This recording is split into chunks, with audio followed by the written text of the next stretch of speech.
সুপ্রিয় শ্রোতা, স্বাগত জানাচ্ছি আমাদের নিয়মিত পরিবেশনা আমার স্মৃতিকথায়।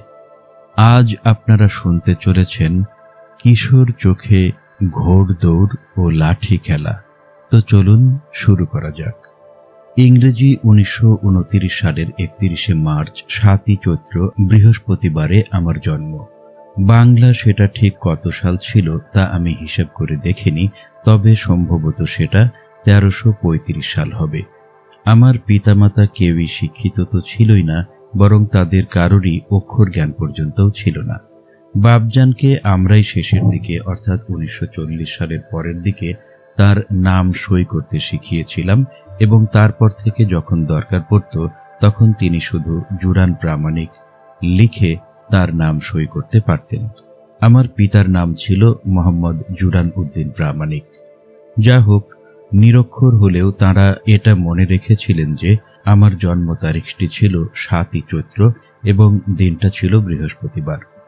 সালটা যে ইংরেজি 1929 তা আমি নিজে হিসাব করে বের করেছি। এ হিসাবের ভিত্তি নিম্নরূপ।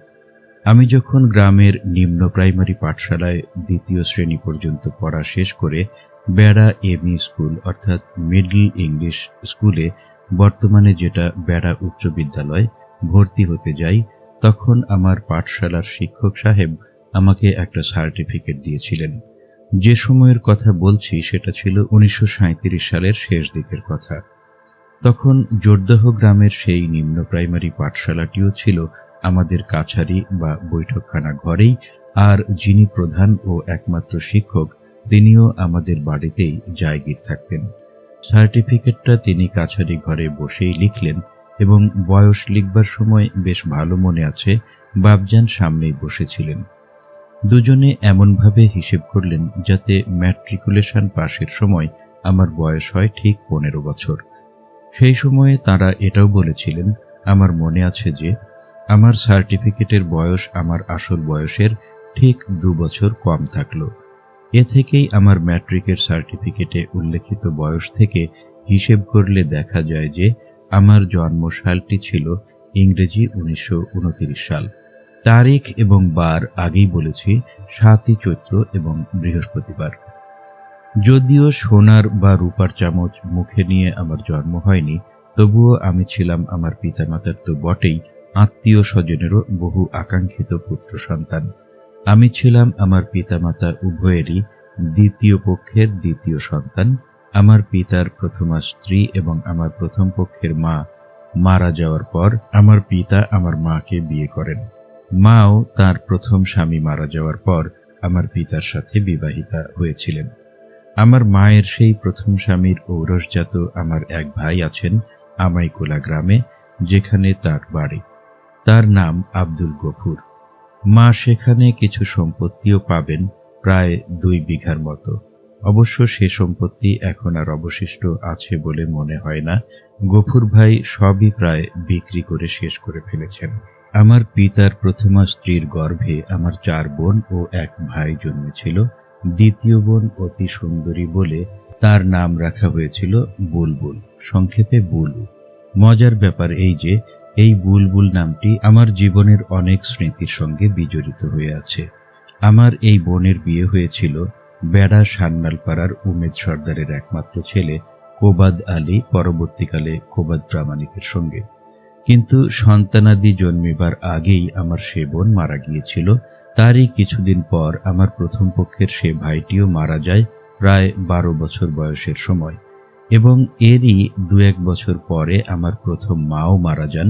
কাজেই বাপজান যখন আমার মাকে বিয়ে করেন তখন আমার পিতার সন্তানাদির মধ্যে আমার সেই আগের পক্ষের 3টে বোনই মাত্র ছিল, কোনো ভাই ছিল না।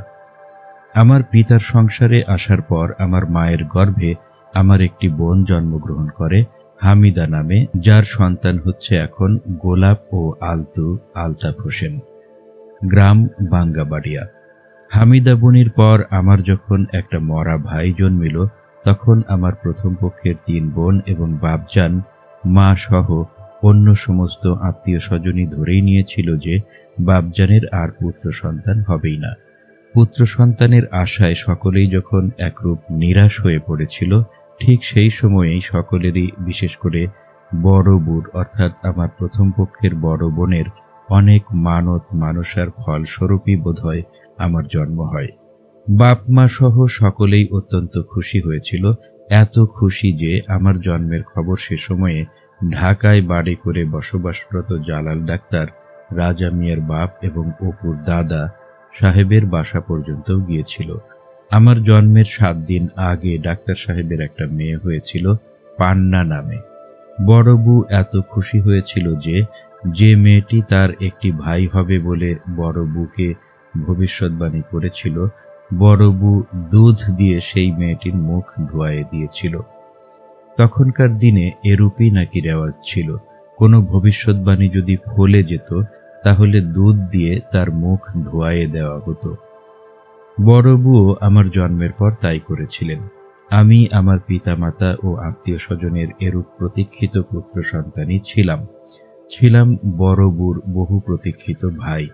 এতটা যে জন্মের 7 দিন পর আমার প্রথম কামানোর অর্থাৎ প্রথম মাথা ন্যাড়া করে দেওয়ার সময় যে চুল হয়েছিল তার সম ওজনের সোনা নাকি বাপজানকে দিয়ে বড় বউ দান করাই দিয়েছিলেন। প্রধানত এই বড় বউর উদ্যোগেই 7 দিনের দিন যেভাবে ও যতখানি ঘটা করে আমার আকিকা করা হয়েছিল, তখনকার দিনে ওরকমটি নাকি খুব একটা দেখা যেত না। এই সময়েরই একটি ঘটনা আমাদের পরিবারে স্মরণীয় হয়ে আছে, কিন্তু সে কথা পরে। তখনকার দিনে প্রায় প্রত্যেক অবস্থাপন্ন মুসলমানেরই অন্তত একটা করে ঘোড়া থাকত।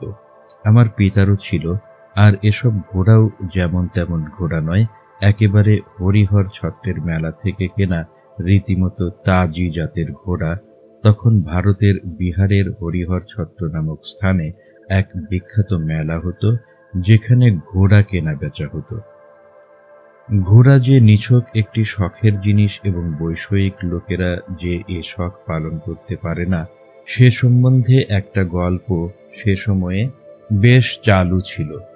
হরিহর ছত্রের মেলায় কেউ ঘোড়া কিনতে গেলে বিক্রেতা এবং দালালরা নাকি তাকে জিজ্ঞাসা করত, ঘোড়া কিনতে এসেছেন, টাকাটা কি নিজের না বাপের? জবাবে ক্রেতা যদি বলতো যে টাকাটা তার নিজের, তাহলে তারা নাকি তার কাছে ঘোড়া বিক্রি করত না, বরং এই বলে তাড়িয়ে দিত যে যান যান, টাকা নিয়ে বাড়ি যান, আপনি ঘোড়া কিনতে পারবেন না। আর ক্রেতা যদি বলতো যে টাকাটা তার নিজের নয় বরং তার বাপের, তাহলে তাকে নাকি খুব আদর আপ্যায়ন করা হতো এবং বলা হতো, হ্যাঁ, আপনার পক্ষেই ঘোড়া কেনা সম্ভব, আপনিই ঘোড়া কিনতে পারবেন। গল্পটির অন্তর্নিহিত তাৎপর্য এই যে ঘোড়া এমন একটি জিনিস যা ও সময়ে আমাদের দেশে কেবলমাত্র শখ পালন ছাড়া অন্য কোনো কাজেই লাগে না। ঘোড়ার গোশতও খাওয়া যায় না, বুড়ো হয়ে গেলে তা দিয়ে শখও পালন করা যায় না, কিংবা বিক্রয়ও করা যায় না। ঘোড়া কেনার টাকা ঘোড়ার সঙ্গে সঙ্গেই বুড়ো হয়ে একদিন ঘোড়াটি যখন মরে যায়, তখন টাকাটাও মরে যায়। অর্থাৎ ঘোড়া কেনার টাকাটা সম্পূর্ণই একেবারে বাজে খরচ, আর এরূপ বাজে খরচ কেউ নিজের কষ্টার্জিত টাকা কখনো কেউ করতে পারে না। এটা কেবলমাত্র বাপের টাকাই করা যেতে পারে, যে টাকা নিজের কষ্টার্জিত নয় বলে তার প্রতি কোনো দরদ বা মায়া থাকে না, তাই তা ঘোড়া কেনার মতো বাজেভাবে ব্যয় করা যেতে পারে। এ কারণেই ও কথা বলা হতো যে ঘোড়া কিনলে বাপের টাকাতেই কেনা যায়, নিজের টাকায় নয়। বৈষয়িক বুদ্ধিসম্পন্ন কোনো লোকও ঘোড়া কিনতে পারে না। যা হোক, বলছিলাম যে তখনকার দিনে প্রত্যেক অবস্থাপন্ন মুসলমানেরই অন্তত একটা করে ঘোড়া থাকত। আমার বাপজানেরও ছিল। অবশ্য এ ঘোড়া যদিও বাপজানের নিজের টাকাতেই কেনা ছিল, কারণ বাপজানের বাপ অর্থাৎ আমার দাদা বাপজানের ঘোড়া কেনার জন্য কোনো টাকা তার জন্য রেখে যাননি, সেরূপ সামর্থ্য তার ছিল না। মুসলমানেরা যে খুব শৌখিন এবং এককালে যে তারা বাদশাহ ছিল এবং এখনো যে তারা বাদশার জাত, সে সময়ের অবস্থা সম্পন্ন প্রায় সব মুসলমানেরই একটি করে ঘোড়া থাকাটাই তার পরিচায়ক। নইলে তখনকার দিনের অবস্থাপন্ন সাধারণ হিন্দুদের তো নয়, হিন্দু জমিদারদের পর্যন্ত কোনো ঘোড়া বড় একটা দেখা যেত না। তারা যে মুসলমানদের চেয়ে অধিকতর বৈষয়িক, তা তাদের এই ঘোড়া কেনার মতো বাজে খরচ না করতে যাওয়া দ্বারাই প্রমাণিত হয়। তাছাড়া ঘোড়া কেনা ও ঘোড়া দাবড়ানোর মধ্যে যে একটা আভিজাত্য আছে, সে সময়ের হিন্দুরা তা বুঝতই না। যা হোক, বাপজানের সব সময়েই একটি ঘোড়া থাকতো। আমার জন্মের সময়ও আমাদের একটা ঘোড়া ছিল, অর্থাৎ গায়ের স্থানে স্থানের রং ছিল সাদা। এসব অবশ্য আমার শোনা কথা, এবং আমার জ্ঞান বুদ্ধি হওয়ার আগেই এই ঘোড়াটি বাপজান বিক্রি করে দিয়েছিলেন, এবং তারপর লাল রঙের একটি ঘোড়া কিনেছিলেন। জ্ঞান বুদ্ধি হওয়ার পর এই ঘোড়াটেই আমি দেখেছি এবং এর পিঠে আমি চড়েছিও। এটার কথা আমার খুব ভালো মনেও আছে।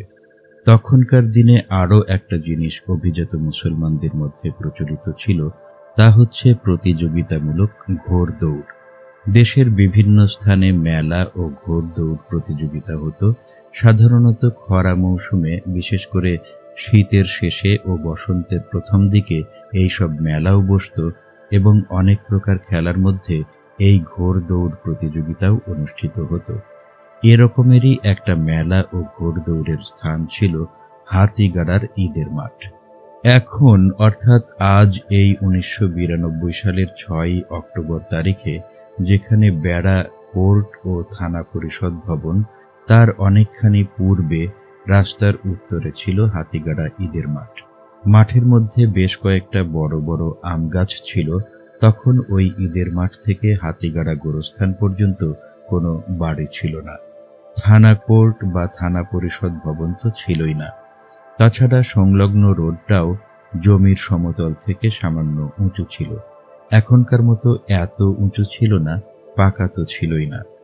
মাঘের শেষ বা ফাল্গুনের প্রথম দিকে এই ঈদের মাঠেই মেলাটি বসত, আর ঘোড়দৌড় এবং কখনো কখনো সাইকেল রেসও হতো এই সংলগ্ন রোড দিয়েই। দৌড়ের পাল্লা কতখানি ছিল তা আর এখন মনে নেই, সম্ভবত তখনও জানা ছিল না। কারণ আমরা ঘোড়ার দৌড়ই দেখতাম এবং তাতেই আনন্দ পেতাম। কোথা থেকে কোন পর্যন্ত দৌড় হতো, কিংবা কে জিতত আর কে হারত, তাতে আমাদের কোনো একটা মাথা ব্যথা ছিল না। বেশ কয়েকদিন ধরে মেলা চলত, এরই মধ্যে কয়েকদিন ঘোড় দৌড়ও হতো। এই সময়ে আমাদের বাড়িতে দেশের বিভিন্ন স্থানের ঘোড় সওয়ারদের সমাগম হতো। দৌড়ের জন্য নির্ধারিত দিনের 2-1 দিন পর পর্যন্তও থাকতেন। এ কদিন আমাদের গোয়াল ঘরে যেমন ঘোড়ায় ভরে থাকত, গরু রাখতে হতো অন্যত্র, তেমনি কাছারি ঘরও ভরে থাকত কি সব দামি দামি মানুষে। ঘোড়াওয়ালাদেরকে খুব বড় আর দামি মানুষ বলে মনে হতো। সেই সব মহামানুষেরা কোনো প্রয়োজনে, হয়তো এক বদনা শৌচের পানির জন্যে একটু ইশারায় ডাক দিলেও কি যে খুশি হতাম, এবং নিজেকে বড় যে ভাগ্যবান বলে মনে করতাম। তাদের একটু খেদমত করতে পারাটাকে মহাভাগ্যের বলে মনে হতো। এমন ভাগ্য গ্রামের আর কটা ছেলের হয়েছে? আমার বয়সী কারো তো নয়ই, আমার চেয়ে বড় যারা তাদের কারোও নয়। সমবয়সী অন্যান্য ছেলেদের চোখ দিয়ে নিজেকে দেখতাম এবং তাদের জায়গায় বসে নিজেকেই নিজে ঈর্ষা করতাম। যে কদিন ওইসব দামি দামি মানুষেরা থাকতেন, সে কদিন বাড়িতে মহা ধুমধাম ও খাওয়া দাওয়ার ঘটা লেগেই থাকত। সে যে কত রকমের পিঠে আটা ও কত রকমেরই পোলাও কোরমা সহ ভালো ভালো খাবার, তখন সেসবের কি অত নামই জানতাম না, শুনলেও মনে থাকত। বেশ কদিন আনন্দ উল্লাস আর খাওয়া দাওয়ার মধ্যে দিয়ে চলে যাবার পর একদিন সেই সব মানুষদের যাওয়ার সময় হয়ে আসত। সবাই একদিনে যেতেন না, দৈনিক 2-4 জন করে যেতে যেতে কয়েকদিনের মধ্যে কাছারি ঘর ও গোয়াল ঘর একেবারে খালি হয়ে যেত।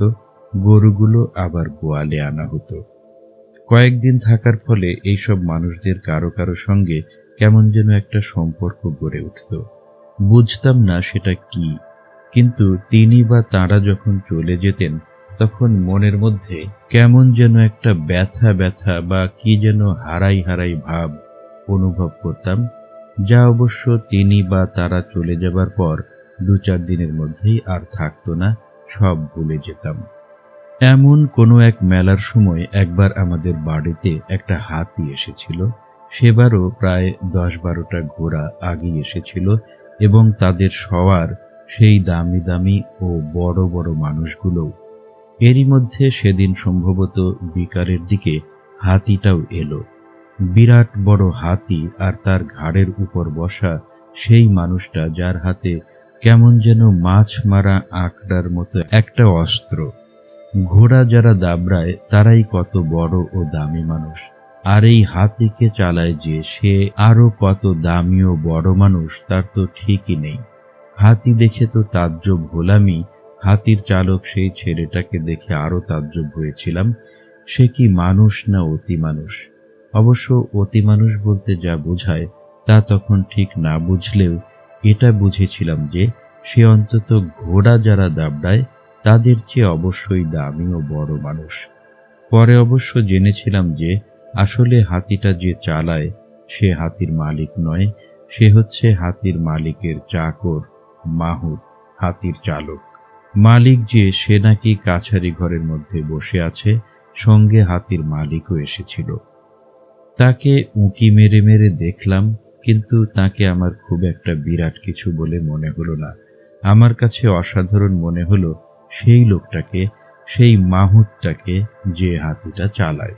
শুনেছিলাম যে হাতি নাকি বড়ইয়ের অর্থাৎ কুলের আঁটির উপর পা ফেলে না। বড়ইয়ের আঁটি নাকি হাতির মামা শ্বশুর, সম্মানের পাত্র। বড়ইয়ের আঁটির উপর পা পড়লে হাতি নাকি তৎক্ষণাৎ মরে যায়। এই কারণেই নাকি হাতি সুর দিয়ে ফুঁ দিয়ে পথ পরিষ্কার করে করে চলে ও সব সময় মাটির দিকে চোখ রেখে চলে।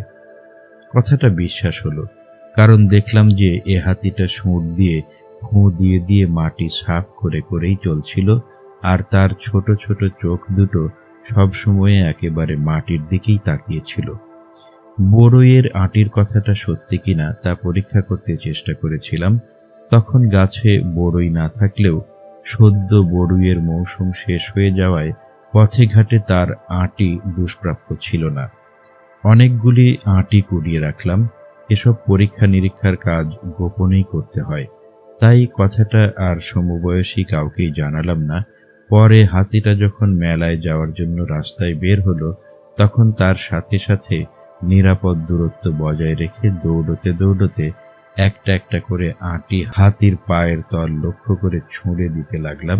একটা আঁটির উপরও হাতি পা ফেলল না। মাটির দিকে দৃষ্টি রেখে সুর দিয়ে মাটি সাফ করে করে এমনভাবে হাতি চলতে লাগলো যে ছুঁড়ে দেওয়া অতগুলো আঁটির একটার উপরও হাতির পা পড়ল না। সত্যিই বড়ইয়ের আঁটি হাতির মামা শ্বশুরই। বাড়িতে হাতি আসার ঘটনাটা আমার কাছে খুবই গুরুত্ববাহী ছিল। এমনিতেই বাড়িতে অতগুলো ঘোড়ার আগমনের কারণে সমবয়সীদের তুলনায় নিজেকে অনেকখানি গর্বিত বোধ করতাম। হাতির আগমনে সেই গর্ববোধটা আরো বেশি হলো। সমবয়সীরা যখন হাতি দেখতে গোয়ালঘরের চারপাশে বেশি ভিড় করে দাঁড়াতো, তখন তাদের মধ্যে গর্ব ভরে ঘুরে বেড়াতাম। ভাবখানা এই যে, দেখ আমি তোদের চেয়ে কত বড়, তোদের বাড়িতে কি বছর বছর এতগুলো করে ঘোড়া ও হাতি আসে, আর এই এত সব বড় ও দামি দামি মানুষ। কোন ঘোড়া কেমন, কোনটা কিরূপ দৌড়ায়, আবার হাতির সঙ্গে কেউ পারে না। হাতির নিমিঝিমি ঘোড়ার ডপট, অর্থাৎ হাতির ধীরে ধীরে হাঁটাও ঘোড়ার দৌড়ের সমান। বড়ইয়ের আঁটির সঙ্গে হাতির সম্পর্কের আমার সেই পরীক্ষিত সম্পর্কটার কথাও ওদেরকে সগর্বে জানিয়ে দিলাম। ওদের কেউ যদি ব্যাপারটার সত্যতা যাচাইয়ের জন্য নিজে পরীক্ষা করে দেখার কথা বলতো, তাহলে তাকে বলতাম যে পরের বাড়ির হাতি দিয়ে ও পরীক্ষা করা যায় না। যদি হঠাৎ একটা আঁটি পায়ের তলায় পড়ে হাতিটা মরেই যায়, তখন তার দাম কি সে দিতে পারবে সেই পরীক্ষাকারী? নিজের বাড়ির হাতি হলে যদি মরেই যায়, তাহলে তো আর তার দাম দিতে হয় না। তাছাড়া আশঙ্কা ছিল হাতিটা যদি দৈবক্রমে বেঁচেই যায় বড়ইয়ের আঁটির উপর পা পড়া সত্ত্বেও, তাহলে তো আমার সেই পরীক্ষা করা কথাটা মিথ্যা প্রমাণিত হবে। আর তাছাড়া সে সম্বন্ধে আমি ওদের কাছে যত গল্প করেছি সেসব গল্পও তো একেবারে মিথ্যা হয়ে যাবে। আমি ওদের কাছে একেবারেই ছোট ও খেলো হয়ে যাব। যা হোক, আমার কথাই ওরা নিরস্ত হয়ে যেত সেরূপ পরীক্ষা করা থেকে। তাছাড়া যাদের বাড়িতে এতগুলি ঘোড়া আবার হাতি, ও এত সব বড় বড় ও দামি দামি মানুষেরা আসে প্রতি বছর, এতদিন করে থাকে ও এত সব ভালো ভালো খাওয়া দাওয়া হয়, সে কি মিথ্যা কথা বলতে পারে যে তার কথা আবার প্রমাণ করে দেখতে হবে? তবুও বেয়াড়া কেউ যদি একেবারে গোঁ ধরত যে সেরূপ পরীক্ষা সে করবেই, তাহলে তাকে সকলে, আমি ও আমার মতো আর যারা থাকতো তারা সকলে মিলে তাকে একেবারে আমাদের বাড়ি থেকে দূর করে দিতাম। থাকতেই দিতাম না আমাদের গোয়াল ঘরের আশেপাশেও। দূর হয়ে যা আমাদের বাড়ি থেকে, দেখতেই দেব না আমার সৌভাগ্য। আমার কথা অবিশ্বাস করিস? আমাকে ছোট বলে মনে করিস? আর আমাকে বড় বলে মনে করিস না? কয়েকদিন ধরে হাতিগাড়ায় মেলা চলতো। এতে দর্শনীয় অনেক কিছুই থাকতো, ম্যাজিক খেলা, জাদু খেলা, বহুরূপী অনেক কিছুই। সবই মজাদার, কিন্তু আমার কাছে সবচেয়ে ভালো লাগতো যে দুটো জিনিস, তা হচ্ছে ঘোড়দৌড় আর লাঠি খেলা। একমাত্র হাতি দিয়ে আর দৌড় প্রতিযোগিতা হতো না, তবে শুধু দৌড় হয়েছিল সেবার। কাঁচা আর গরুর গাড়ি চলা রাস্তায় সাইকেল দৌড় প্রতিযোগিতাও হয়েছিল, এবং এরূপ রাস্তায় যা হওয়া সম্ভব তাও হয়েছিল। একজন প্রতিযোগী আমাদের পাশের বাড়িরই মতির বাপ জয়নাল সাইকেল সহ সড়কের বাইরে পড়ে গিয়ে বেশ আহত হয়েছিল। বহু লোক ঘিরে তাকে যে পানি টানি ঢালছে তা দেখেছিলাম। প্রত্যেক বছরই ঘোড়দৌড় হতোই। কোনো বাজি টাজি ধরে দৌড় হতো কিনা তা জানি নে, তবে বাপজান বা দাদার বড় ভগ্নিপতির সাথে আমাদের সেই লাল ঘোড়াটা বা হাতির উপর চড়ে যে মেলায় যেতাম ও মেলার মধ্যে ঘুরে বেড়াতাম অত্যন্ত গর্বের সাথে, এবং সমবয়সীদেরকে দেখিয়ে দেখিয়ে এবং ঘোড়দৌড় যে দেখতাম তা বেশ ভালো মনে আছে। 3 বা 4টে ঘোড়া যখন তাদের খুরের আঘাতে ধুলো উড়িয়ে একসঙ্গে দৌড় দিত, তখন খুব মজা লাগতো। দেহের গঠনের দিক দিয়ে আমার মনে হয় ঘোড়াই চতুষ্পদ জন্তুদের মধ্যে সবচেয়ে সুন্দর। অপূর্ব সুন্দর ও সুগঠিত দেহী একটা ঘোড়া যখন তার দেহের প্রতিটি মাংসপেশির তরঙ্গ তুলে দৌড় দেয়, তখন যে অনির্বচনীয় সৌন্দর্যের বিকাশ হয়, তা যে কখনো না দেখেছে তাকে বলে বোঝানো যাবে না। সে দৃশ্য ভাষার বর্ণনাতীত, তা শুধুই উপভোগ্য। ঘোড়ার সাধারণ চলার মধ্যেই যে একটা অভিজাত ও সাহানশাহী ভাব আছে, তা ঘোড়ার নিজস্ব। ঘোড়দৌড় থেকে এবং বড়দের কাছে শুনে শুনে কদম, ফুল কদম, ধাপ এবং এই ধরনের, আজ ভুলে গেছি ঘোড়ার এমন সব বিভিন্ন প্রকারের দৌড়ের নাম ও তাদের প্রকার প্রকৃতি সম্বন্ধে অনেক কিছুই শিখেছিলাম, যেসবের কথা অত্যন্ত বিজ্ঞতা ও গাম্ভীর্যের সঙ্গে সমবয়সীদের মধ্যে বর্ণনা করতাম। এই সব প্রতিযোগিতামূলক ঘোড়দৌড়ের মধ্যে দিয়েই ঘোড়াসমূহের শ্রেষ্ঠত্ব ও যোগ্যতা বিকশিত হতো। এসব শ্রেষ্ঠ ও গুণগত যোগ্যতা নির্ণয়ের সময় সব দিকই বিচার করা হতো, রং, দৈহিক গঠন, দৌড়ের ধরন এবং দ্রুতগামিতা প্রভৃতি সব। এ মেলাকালীন সময়েই অনেক ঘোড়া বিক্রিও হয়ে যেত। আমাদের কাছারি ঘরে বসেই দাম দর ও ক্রয় বিক্রয় হতো। অনেক শৌখিন লোক কোনো কোনো ঘোড়ার প্রতি এতই আকৃষ্ট হয়ে পড়ত যে টাকা যত লাগে দেব, কিন্তু ঘোড়া আমার চাই, এই ধরনের পাগল হয়ে যেত, এবং মালিকেরা অনিচ্ছা সত্ত্বেও তাকে ঘোড়া বিক্রির সময়ে কাঁদতেও দেখেছি। একটা ঘোড়াকে শিখিয়ে পড়িয়ে মানুষ করতে কি কম ধৈর্য আর পরিশ্রম এবং কি কম সময়ের সাধনার প্রয়োজন হয়? অথচ কি মজার কথা, পরের বছরই সেই মালিক ঠিক অনুরূপ আর একটি ঘোড়া নিয়ে মেলায় আসত, এবং হয়তোবা সে বছরও সেটাও ওই একইভাবে বিক্রি হয়ে যেত, এবং একইভাবে কেঁদে কেটে টাকা পয়সা নিয়ে খালি হাতে, অর্থাৎ ঘোড়া ছাড়াই বাড়ি চলে যেত, ঠিক একইভাবে আবার পরের বছর আসার জন্য। এখন বুঝতে পারি যে ওটা ছিল ওই ধরনের এক শ্রেণীর লোকের ব্যবসা, কম দামে ঘোড়া কিনে তাকে প্রশিক্ষণ দিয়ে মেলায় নিয়ে এসে চমক সৃষ্টি করে কোনো শৌখিন লোকের দৃষ্টি আকর্ষণ করে, অর্থাৎ তাকে পাগল বানিয়ে একেবারে আকাশ ছোঁয়া মূল্যে তার কাছে সে ঘোড়া বিক্রি করে লাভবান হওয়া। ঘোড়াকে যারা প্রশিক্ষণ দেয় তাদের সহিস বা গোকি বলে। অনেক সহিস ঘোড়াকে বিশেষ প্রশিক্ষণ দিয়ে ঘোড়াকে নাচাতেও পারত। এইসব ঘোড়া সহিসের নির্দেশ মতো বিভিন্ন কায়দাও দেখাতে পারত।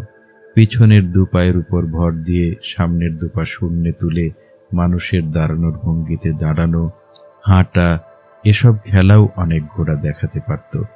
শানিলার ঈশান খাঁ বাপজান, যার সঙ্গে ধর্মবাপ পাতানোর ফলে যিনি পরে আমাদের দাদা হয়েছিলেন, তার ঘোড়াটাও নাকি এই ধরনের খেলা দেখাতে পারত।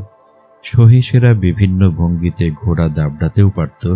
ঘোড়ার পিঠে সামনে বা পিছন থেকে মুখ করে বসে, চিৎ কাত উপর হয়ে শুয়ে, ঘোড়ার উপর দাঁড়িয়ে, ঘোড়ার গলা ধরে, পেট ধরে ঝুলে প্রভৃতি বহু ভঙ্গিতে একজন সহিস ঘোড়া দাবড়াতে পারত। প্রশিক্ষক হিসেবে একজন সহিসের বেতনও নাকি অনেক ছিল। শৌখিন ঘোড়াওয়ালারা নাকি উচ্চ বেতন দিয়ে এই ধরনের প্রশিক্ষক সহিসকে নিযুক্ত করে রাখতেন নিজেদের ঘোড়ার জন্য। এই ধরনের একজন সহিস ছিলেন সোহাগপুরের ওই দিককার বামনগাঁওয়ের বদর মুন্সি। তিনি আমাদের বাড়িতে খুব আসতেন। তিনি সম্ভবত শানিলার ইংরেজ খাঁর মেয়েকে বিয়ে করেছিলেন। ইংরেজ খাঁ ছিলেন ঈশান খাঁর ভাস্তে। সহিস বা গোকিদের বিশেষ ধরনের পোশাকটা আমার খুব ভালো লাগতো। যদি ওই ধরনের পোশাক পরে একজন ভালো সহিস হতে পারতাম। মেলার আর যে খেলাটি আমার কাছে খুব ভালো লাগতো তা হচ্ছে লাঠি খেলা। খেলাটি এখনো আমার কাছে খুবই ভালো লাগে, তবে এখন এ খেলা আর দেখা যায় না বললেই চলে। এখন আগের দিনের সেসব লাঠিয়াল তো নেই, নতুন লাঠিয়াল তৈরি হচ্ছে বলেও আমার মনে হয় না। অবশ্য চর অঞ্চলে এখনো লাঠিয়াল তৈরির প্রচলন থাকা সম্ভব।